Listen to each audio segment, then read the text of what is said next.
যে ধর্ম আমাদের আত্মার পরিচ্ছন্নতা শেখায় সে ধর্মে গোসল শুধু শরীর ধোয়ার নাম নয়, এটা ঈমানের এক অপরিহার্য দাবি। চলুন আল্লাহ ও তার রাসূল সাল্লাল্লাহু আলাইহি ওয়াসাল্লাম ফরজ গোসল নিয়ে কি বলেছেন শুনে নিই গভীরভাবে।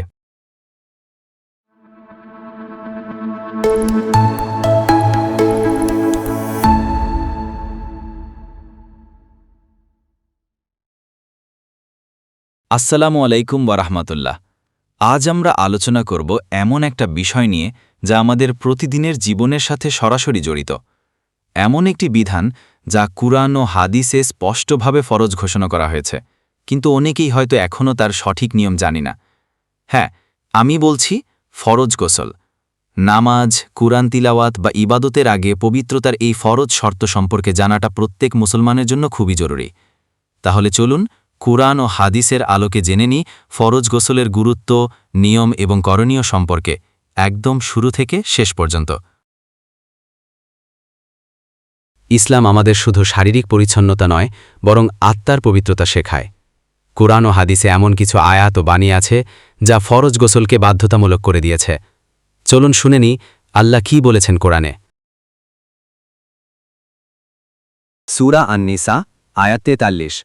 হে মুমিনগণ, তোমরা নামাজের ধারে যেও না যখন তোমরা মাতাল অবস্থায় থাকো, এবং জুনুব বা অপবিত্র অবস্থায় নয়, যতক্ষণ না গোসল করো। সূরা আল মায়েদা আয়াত 6।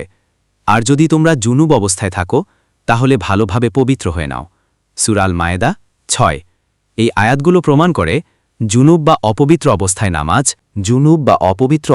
নামাজ, কুরআন তিলাওয়াত, এমনকি মসজিদে প্রবেশও বৈধ নয় যতক্ষণ না ফরজ গোসল করে নেওয়া হয়। শুধু কুরআন নয়, রাসূলুল্লাহ সাল্লাল্লাহু আলাইহি ওয়াসাল্লামও সাহাবীদের ফরজ গোসল শিখিয়েছেন। এক হাদিস 1 মুসলিম হাদিস 316। হজরত আয়েশা রাদিয়াল্লাহু আনহা বলেন, নবী সাল্লাল্লাহু আলাইহি ওয়াসাল্লাম গোসল শুরু করতেন ডান দিক দিয়ে এবং অঙ্গসন্ধিগুলো ভালোভাবে ধুয়ে নিতেন। এক হাদিস 2 বুখারী ও মুসলিম বলেন, যখন তোমাদের কেউ স্বপ্নে বীর্যপাত করে তখন সে যেন গোসল করে। এক হাদিস 3:1 হজরত আলী একই পাত্র থেকে গোসল করতাম যখন বীর্যপাত হতো। এরপর সংক্ষেপে বলছি, এসব আয়াত ও হাদিস স্পষ্ট করে দেয় ফরজ গোসল শুধু একটি নিয়ম নয়, এটি ঈমান ও ইবাদতের পূর্বশর্ত। পড়ছি, ফরজ গোসলের শুরুতেই শরীরে নাপাক অংশ ধুয়ে ফেলা সুন্নত, এবং এটি রাসূলুল্লাহ সাল্লাল্লাহু আলাইহি ওয়াসাল্লামের শিক্ষা। যখন একজন মুসলমানের ফরজ গোসলের প্রয়োজন হয় তখন তার প্রথম কাজ হল নিজেকে পবিত্র করা। শরীরে যেখানেই অপবিত্রতা লেগে আছে সেটা ভালোভাবে ধুয়ে ফেলতে হবে, কারণ অপবিত্র অবস্থায় সরাসরি পুরো শরীরে পানি ঢাললে শরীর পবিত্র হবে না। রাসূলুল্লাহ সাল্লাল্লাহু আলাইহি ওয়াসাল্লাম এই নিয়ম শিখিয়েছেন ধাপে ধাপে। 1 বিসমিল্লাহ বলে শুরু করা।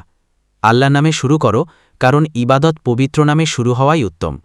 2 হাত ধুয়ে নেওয়া 3 বার। 3 অপবিত্রতা লেগে থাকলে তা ধুয়ে ফেলা, যেমন বীর্য, রক্ত ইত্যাদি। রাসূল সাল্লাল্লাহু আলাইহি ওয়াসাল্লাম প্রথমেই নাপাক স্থান পরিষ্কার করতেন। 4 পুরো ওযু করা, ঠিক নামাজের জন্য যেভাবে ওযু হয়। 5 এরপর ডান কাঁধে 3 বার পানি ঢালা, তারপর বাম কাঁধে 3 বার। 6 শেষে মাথা এবং পুরো শরীর ভিজিয়ে দেওয়া, একটুও শুকনো না রেখে। 7 পা ধুয়ে নেওয়া যদি জায়গাটা কাদা বা অপরিষ্কার হয়। সংক্ষেপে মনে রাখার নিয়ম, শরীরের নাপাক অংশ ধুয়ে ওযু করে তারপর সম্পূর্ণ শরীরে পানি ঢালাই হল সুন্নাহ পদ্ধতিতে ফরজ গোসল। অনেকেই ভাবেন শুধু পানি ঢেলেই গোসল শেষ, কিন্তু ইসলাম আমাদের শিখিয়েছে গোসল মানে ধাপে ধাপে পবিত্রতার দিকে এগিয়ে যাওয়া। সতর্কতা, গোসলের সময় যে ভুলগুলো এড়িয়ে চলা জরুরি। অনেক সময় আমরা গোসল করি ঠিকই, কিন্তু কিছু ভুলের কারণে আমাদের গোসল সহি হয় না। এমন ভুল যেগুলোর কারণে নামাজ, কোরআন তিলাওয়াত, এমনকি ইবাদাত পর্যন্ত বাতিল হয়ে যেতে পারে। গোসলের সময় যে ভুলগুলো অনেকেই করেন: 1 মুখে পানি না দেওয়া, অর্থাৎ কুলি না করা, অথচ মুখে পানি পৌঁছানো ফরজ। 2 নাকের ভিতরে পানি না দেওয়া, হাড় পর্যন্ত পানি না পৌঁছালে গোসল সহি হবে না। 3 শরীরের কোনো অংশ শুকনো রাখা, মাথা, কানের পেছন, নাভির নিচে, বা আঙুলের ফাঁক কিছুই শুকনো থাকা যাবে না। 4 শুধু মাথায় পানি ঢাললেই হয় না, এটি সম্পূর্ণভাবে পানি ঢাললেই হয় না।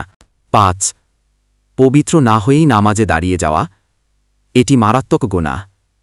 অনেকেই মহিলাদের ফরজ গোসলের ক্ষেত্রে চুলে লাগানো মেহেদি না তুলে বা অন্য কিছু তুলে গোসল করেন। শুকনা চুল ও চামড়ায় পানি পৌঁছানো ফরজ, তাই খেয়াল রাখবেন যেন পানি সঠিকভাবে পৌঁছায়। নিশ্চয়ই গোসল মানে শুধু গোসল নয়, এটি এমন একটি ইবাদত যার মাধ্যমে আমরা আল্লাহর সামনে দাঁড়ানোর যোগ্যতা অর্জন করি। ফরজ গোসল কোনো কঠিন কাজ নয়, কিন্তু এর নিয়ম জানাটা জরুরি, কারণ এটা আমাদের ঈমান, নামাজ, কোরআন সব কিছুর ভিত্তি। ইসলাম আমাদের শিখিয়েছে আত্তুহুরু শাত্রুল ঈমান, অর্থাৎ পবিত্রতা হল ঈমানের অর্ধেক। তাই আসুন আমরা ফরজ গোসলের নিয়ম শিখি, মানি এবং প্রতিটি ইবাদতকে করি আরও পবিত্র, আরও সুন্দর। প্রিয় দর্শক, যদি ভিডিওটি আপনাকে উপকারে আসে, জ্ঞান বৃদ্ধি করে কিংবা হৃদয়ে স্পর্শ করে, তাহলে চ্যানেলটি সাবস্ক্রাইব করে পাশে থাকুন। ইনশাল্লাহ সামনে আরও ইসলামী জ্ঞানভিত্তিক বিষয় নিয়ে হাজির হব। শেয়ার করে দিন আপনার বন্ধু ও পরিবার পরিজনের সাথে। হয়তো এই ছোট্ট শেয়ার কারো জন্য হিদায়েতের দরজা খুলে দিতে পারে। ফেসবুক বা টিকটকে ভালো থেকো শূন্যতা লিখে সার্চ করলে আপনি আমার আরও ইসলামিক ও আবেগঘন গল্পগুলো দেখতে পাবেন, যেগুলো দুনিয়া ও আখেরাতের পথে অনুপ্রেরণা দিতে পারে। আল্লাহ আমাদের সবাইকে ইলম গ্রহণ করে সে অনুযায়ী আমল করার তৌফিক দান করুন। আমিন।